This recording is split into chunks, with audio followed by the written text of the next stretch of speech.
Eat, Sleep, Box and Repeat. I'm joined by Carly Skelly. Carly, how are you? I'm good, thanks. Happy days. Firstly, I just have to ask you, how you feeling now, just 10 or so days away from fight night? Do you know what? I'm feeling really good. It's as it's getting closer. Like it's something that I've wanted for a while. It's a big fight, so I'm just keen to get over there now and get the job done. And how's training gone for this camp? Was it relatively short notice, wasn't it? It wasn't a long camp. So it was announced quite short notice, but I've known about it for a little while. So I've been training hard, training right through Christmas, and I'm always in the gym anyway, so I'm always fairly ready. So yeah, it's going really well. So what you're telling me is there wasn't too much eating at Christmas dinner then? No, right throughout Christmas I've ate so clean. There's been so many like chocolates that have been bought for me, and I'm like, to be fair, I don't eat chocolate, I don't eat rubbish, but at Christmas you might just have a little bit of time off, and I was like, can't have them, just take them back. Well, you're fighting for your first world title, the WBA belt held by Jamie Mitchell. What does that mean to you to be challenging for a world title? Do you know what, I'm made up. It's like since turning over, I've worked hard and really like pushed for these opportunities. I've had a couple of like little knocks. Obviously, COVID hasn't helped the boxing scene, but now that the opportunities come, like I'm over the moon with it, and I can't wait. And I'm ready for it. You're up against Jamie Mitchell. What do you know about her and what she brings to the table? Not a lot. I've seen it in October when she boxed Shannon, and she's a come forward boxer. She boxed well. So yeah, she's going to come. I'm expecting her to come, and she's going to be training just as hard. So it's going to be a good fight. You mentioned their last fight when she won the title against Shannon Courtney. What did you make of her performance in that fight? You say there that she was coming forward, but did you think she beat Courtney relatively comfortably? Were you surprised? I thought she did beat her quite comfortably, but I thought Shannon Courtney was like on a really off day, to be fair.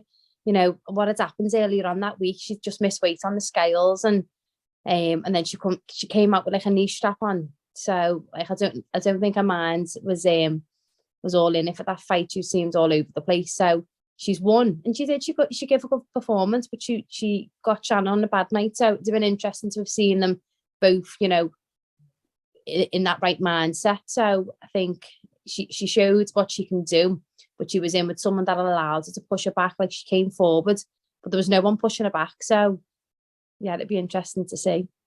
So then, do you think your style will be more difficult for Jamie Mitchell to cope with? Yeah, 100%. I do come forward. There's more to me, but I like to go forward, and you can push people back that allow you. I'm not going to be letting anyone push me back. I won't be bullied in that ring. So we'll see what she brings. This is obviously for the bantamweight world title. Do you feel like that's your best fighting weight?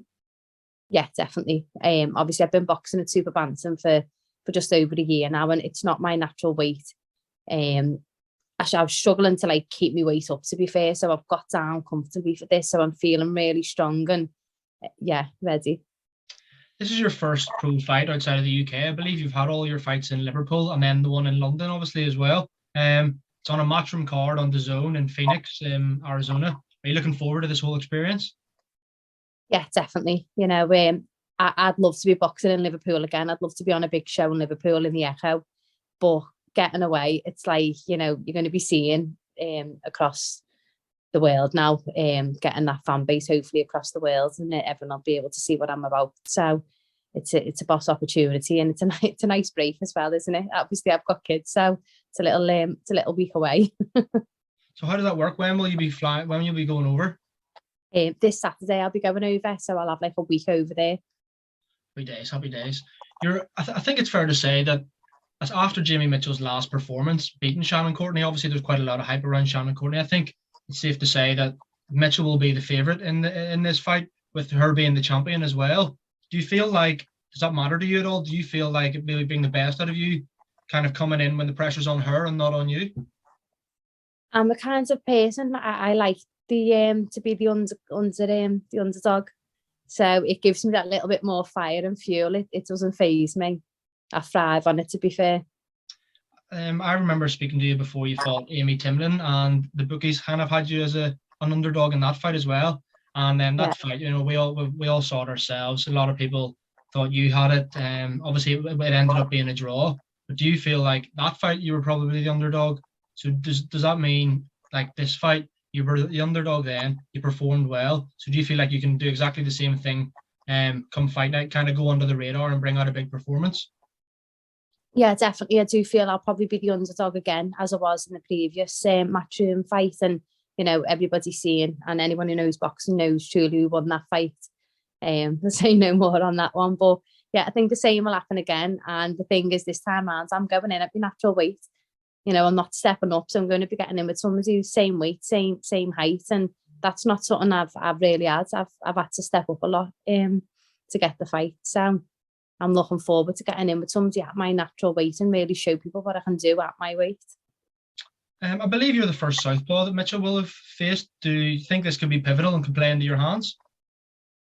I'm not too sure, to be honest. I didn't even know that because I don't really research who they've been in with and what they've done. I leave that down to Sid, my coach. So it's always a nice thing, isn't it? Being a Southpaw, if they've not got in with anyone. But she's going to have been sparring Southpaw. She's going to be ready for it. So she's ready to fight a Southpaw. So I won't overthink that one too much anyway. I know she's coming in to do a job and she knows what she's coming up against. Do you think sometimes people, including us in the media and everyone, makes a wee bit too much out of the whole Southpaw thing? But then again, you kind of look at it on the other side of the coin.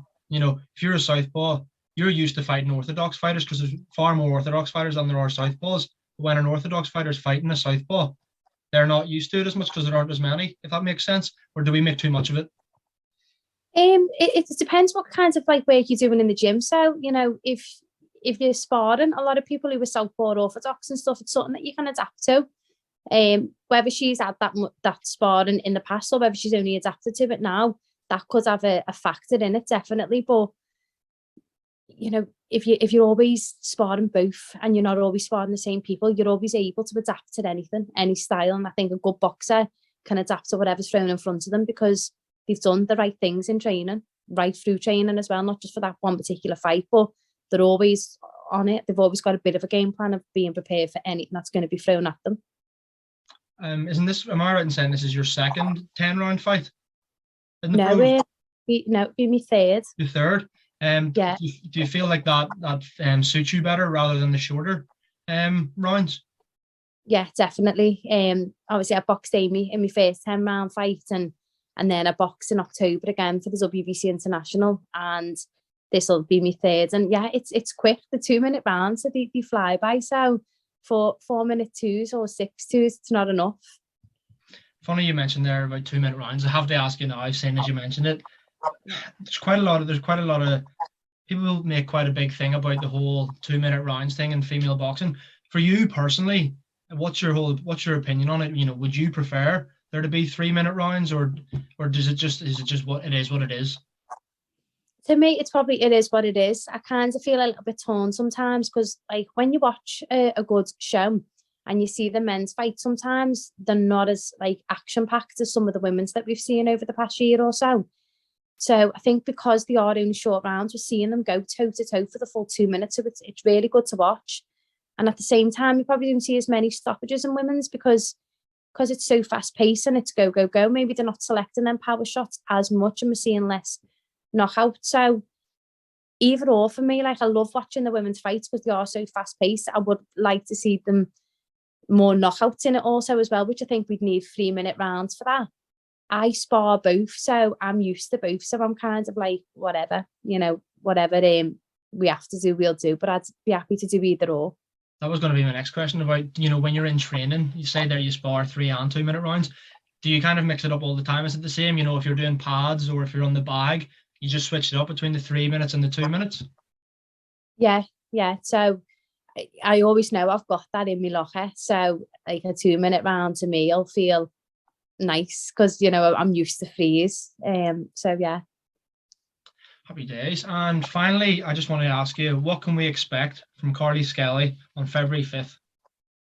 You're going to get an explosive fight. And a big win coming back to the UK? Yeah, definitely that belt's coming home. Happy days. Listen, Carly, thanks very much for your time. Really appreciate it. Oh, no worries. Thank you. Cheers. Bye bye.